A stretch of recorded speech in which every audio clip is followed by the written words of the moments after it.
I'm going to ask you one question. How many of you really believe that Alberta is in a fiscal downturn? Unanimous decision. Isn't that amazing? In the midst of a serious economic downturn in Alberta, we have many obstacles to overcome. The loss of revenue from low prices in the oil industry is seen as another catastrophe. But I put forward that it is in fact a marvelous opportunity to make changes in Alberta that will produce long-lasting economic and social results. One of the tenets of conservatism is economic freedom. And if we let things go the way it is, we are about to lose it in Alberta. The so-called Alberta advantage is being eroded by every single government in the past 20 years. What I propose to you today is to put in perspective why we are in such a quandary. Alberta does not have a revenue problem. We have a serious spending problem, which is now exacerbated by a slowdown in the revenues caused by lower oil prices. In my view, the average oil price in the next couple of years is going to be fluctuating between $40 and $70 a barrel. This is a far days of the $100 a barrel.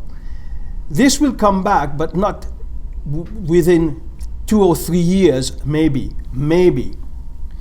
So in effect, the government of Alberta has got to take a new direction in managing the financial affairs of this province. And I will put to you 3 areas that needs to be looked at immediately. They are healthcare, education, and one that most people just discard, but it is extremely important, is the funding of local authorities. The latter are institutions who constantly demand more money from the provincial government or wants more powers to tax citizens on a regular basis. Let's start with healthcare. We constantly hear reports of lack of service, shortages of beds, and long waiting times for surgery. Did you know that Alberta spends one of the highest per capita on healthcare than any other province in this country? Yet, we still clamor for better services. Attempts at restructuring have done nothing to improve the system. In fact, the more they restructure, the more scandals happen in Alberta. We hear nowadays of high cost of roaming charges on cell phones for professionals from healthcare. We hear about the demands for reimbursement of executive expenses. These are not the issues we should be talking about. We should be talking about the services that are supposed to be delivered by health care. Surgeries cannot be performed because there is a shortage of staff. We have union agreements that prevent nurses to work more hours in the operating rooms. Foreign nurses and doctors are not being recertified at a faster rate. Professional protectionism is rife in this province and the rest of the country. It is not that we don't have doctors or nurses. We have them lining up to come to Canada because Canada is a great country. The problem is protectionism of professionals being recertified in Canada is hitting a roadblock every single day. But ultimately, nothing short of an acceptance and implementation of some form of private health care will improve the system in Alberta and in Canada. We Canadians are averse to talk about privatization of health care. However, Ralph Klein played chicken with healthcare in Alberta, and he lost. And who's the losing party? It's all of us Albertans. We lost. And we have to reverse the course to ensure that healthcare is improved in this province. Second, let me talk about education. I spent the last 10 years as an educator at both Mount Royal University and SAIT. I taught economics and I taught public sector finance. We have an education system today which does not respect good teachers, but one that favors union agreements that reduces the number of class hours and supports the firing of teachers who do their job properly while protecting underperforming teachers. The Alberta Union of Teachers did not support Lyndon Dorval when he chose to use a zero policy for non-performing students. Recently we hear that a teacher in Red Deer is choosing not to mark his math students at all because that will allow more students to attend his classes. The Alberta Teachers Union is constantly supporting changes that is moving education away from the 3 R's. I can assure you from experience that some of my students coming into my class at a bachelor's degree have some real difficulty in basic math. And for high school to continue to promote different methods of teaching is going to produce a new era and a new batch of uninformed and people who are not going to be able to do simple math. And it's going to affect their lives, not only the lives of everybody, but their own lives. Let's put it this way. No wonder that according to the 2013 OECD report on education, Canada is ranked 13th in math. 13th. We are falling behind Scandinavian countries and most importantly, or unfortunately, behind Asian countries. The United States are not doing any better. They are ranked 26th. The problem that we have is at the university level, we are too focused on marketing rather than educating. We are now producing courses that students want as opposed to educate them in the fundamental education that is required to enter life as a professional or as an educated person. When there are cuts, the administration chooses to immediately increase their fees rather than make cuts and adjustments in the administrative cost. Unions and collective agreements are killing our education system. Now, the third part that I want to talk about is local authorities. Many people think that because local authorities is the first line that people use to get services, that we should just grant them more powers of taxation In Canada, local authorities are a creation of provincial governments. And as such, these entities are relied on property taxes and handouts from provincial governments to provide services. For instance, Alberta has two large cities, Calgary and Edmonton. Did you know that they are administered very differently? Let me put to you, for instance, the administration of utilities. In Edmonton, most of the utilities are managed under EPCO, which is a totally separate entity from council. Although we have ENMAX in Calgary, the electricity is under ENMAX. However, most people don't know this. ENMAX is still tied to council, who are the shareholders of ENMAX. It's not you and me, it's council who are the shareholders of ENMAX. Utilities, water and sewer are still under the jurisdiction of council. Years ago, when I wrote Take Back City Hall, I coined the word vicarious taxation for Calgary.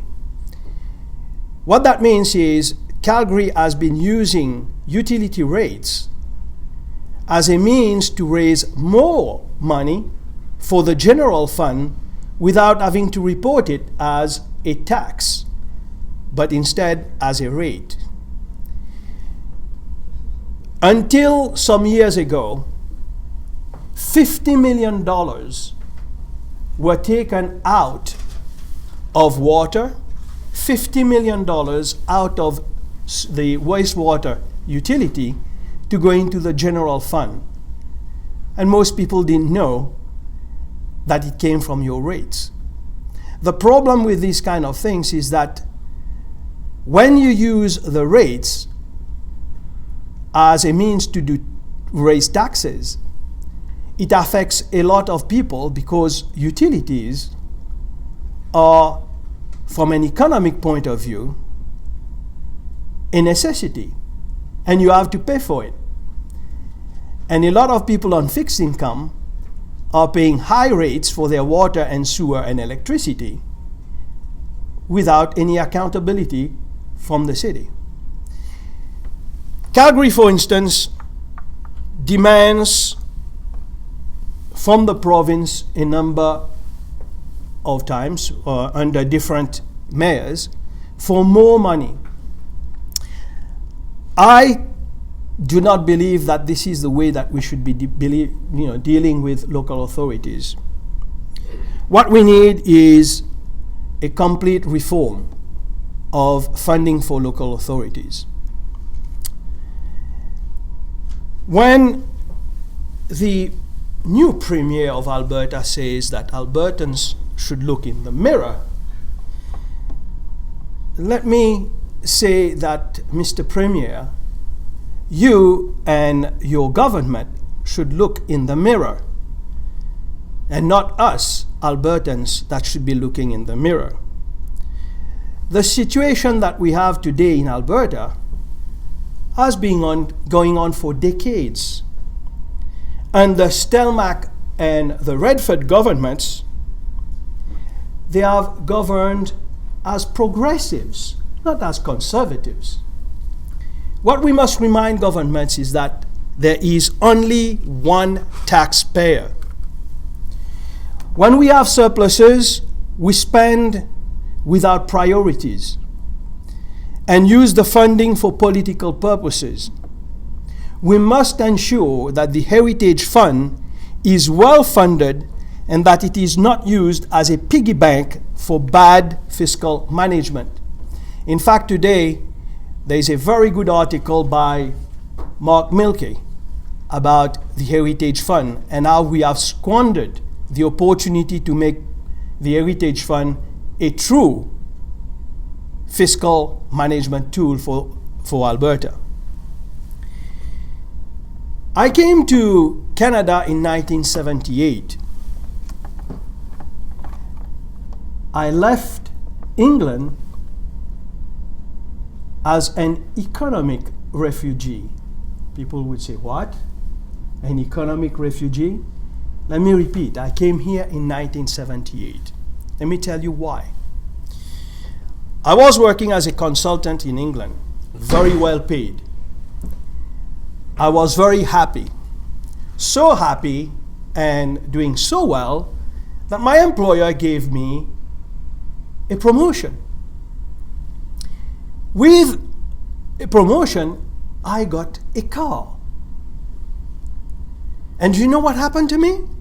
The first month of my new job, my paycheck was smaller than in my previous job because I had moved into a different tax bracket. Do you know what it was at the time? Not for me, but a combined earned and earned income in England at that time was, wait for it, 98%. These were the times when people like Tom Jones, Engelbert Humperdinck were just leaving England. Those were the times when England was known as the sick man of Europe. And I came to Canada. I believe that he who pays the piper should call the tune. I know that many of you will oppose some of the power of higher levels of government to impose certain rules on lower levels of government. But the past has shown us that too often members of the MUSH sector, which is municipalities, universities, and so on, claim poverty, and you never get any change in their service delivery. And we continue to see increase in taxes. If funding is really needed by these institutions, we should ask them to implement user fees as opposed to use property taxes. Let me propose some solutions to you. You may agree, you may not disagree. First and foremost, the government of Alberta should use proper accounting standards to report its financial results. Alberta does not report surplus from operating activities, unlike most private institutions or organizations. In fact, they use change in all assets, including non-income producing capital, to calculate surplus. No wonder, a couple of months ago we had a deficit. Then last week we come back, we have a surplus.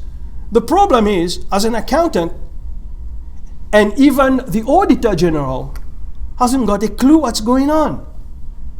There is no transparency under the current standards used by the Alberta government, and therefore there is no accountability under the reporting system that exists in Alberta. So, what we should be doing is look at some reform in taxation. As I said, some of you may disagree with me. I am a believer in a sales tax. And I will explain to you why a sales tax is better in a minute. But I have a caveat. A sales tax of up to 5% in Alberta should be coupled with an increase of the minimum taxable income from $17,787 to $18,000. So the very bottom will have a higher income tax minimum. I would be against the removal of the flat tax, because if you look at experiences in the United States, most places where they don't have income tax, for instance, or they have a flat tax, these states have a lower unemployment rate than other states in the country. We need to have a change in property tax laws. There is absolutely no correlation between the value of a property and the education cost. The cost of education should be transferred to the income tax. Remove the market value assessment system for property taxes calculations. It's a joke, because market value assessment is not a realized value. It is a paper value upon which the government taxes you. It's a joke. We talk about economic freedom as a tenet of conservatism. Conservatives should rise up against that kind of taxation. Instead, in my view, the value of the purchase price should be the base for computing your property taxes. And in future years, the value should be increased by the consumer price index. And let me make it quite clear, not the municipal price index as used by the city of Calgary, for example, because that's a misnomer and it is not a recognized measurement of price index. We should restructure the government. We should increase the use of P3s and private-public partnerships at all levels of government in this province. We should demand that when money is granted to lower levels of government, that they use P3s to provide the service. Fund municipalities from a percentage of yearly surpluses. However, in the year we have a deficit, they shouldn't get any money at all, because you and I, as private citizens, know that when there is an economic downturn, what do we do when we don't have any money? We cut back. Only governments use a different perspective because they can. When they don't have any money, they raise your taxes. And we should change this. The funding of local authorities must change to force them to live within their means at every step of an economic situation. I have talked about the influence of unions in healthcare and education. In Canada, it may be utopian to consider a right to work legislation as a freedom. While I would advocate changes to the laws and removal of the RAND formula in the short term, I believe that it is going to be time for government of Alberta to start looking at the size of the labor force and the cost of unionized workers' benefits in this province. It may be a tough sell. However, it is badly needed. One of the problems with the current government of Alberta lies in its name. Let me ask you a question. Who is the worst enemy of conservatism? No, another conservative. Conservative, yes. Yeah. That's where the problem is. Progressive conservative is an oxymoron. You cannot be a progressive and be a conservative at the same time, because we have missed out and misused the word progressive. In its real definition, progressive means moving forward. In political terms, progressive nowadays means tax and spend. So therefore, Mr. Premier, you want to make changes? Look in the mirror and change the name of your party to the Alberta Conservative, not the Progressives, and get those progressives out of your party, because they are spoiling our future. Conservative values are about freedoms. The freedom to choose, the freedom of speech, the freedom of association, and most of all, economic freedom. True social values are about education, healthcare, and respect for the rule of law.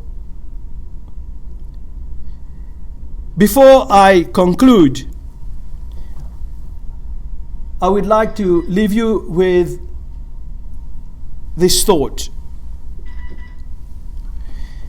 Conservatives should leave their egos at the door and avoid being trapped by social wedge issues set up by political correct liberal zealots.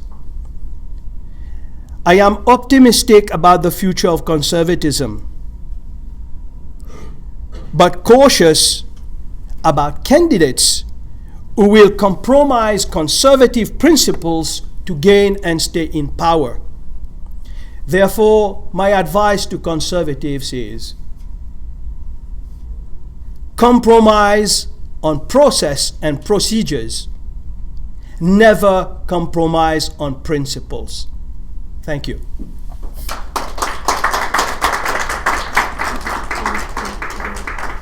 Thank you, Marcel. I'd be surprised if we get the discussion done before lunch, and I'd be happy if we didn't. Paul, go ahead. Paul. First question on foreign doctors and nurses. Do you feel that they should be allowed to come in and just set up a private clinic business and to function under that entity because they're not being accredited? Or how do you see them just moving in and being accredited quicker? What do you see? Not at all. I want good doctors to look after us. We need a proper accreditation system.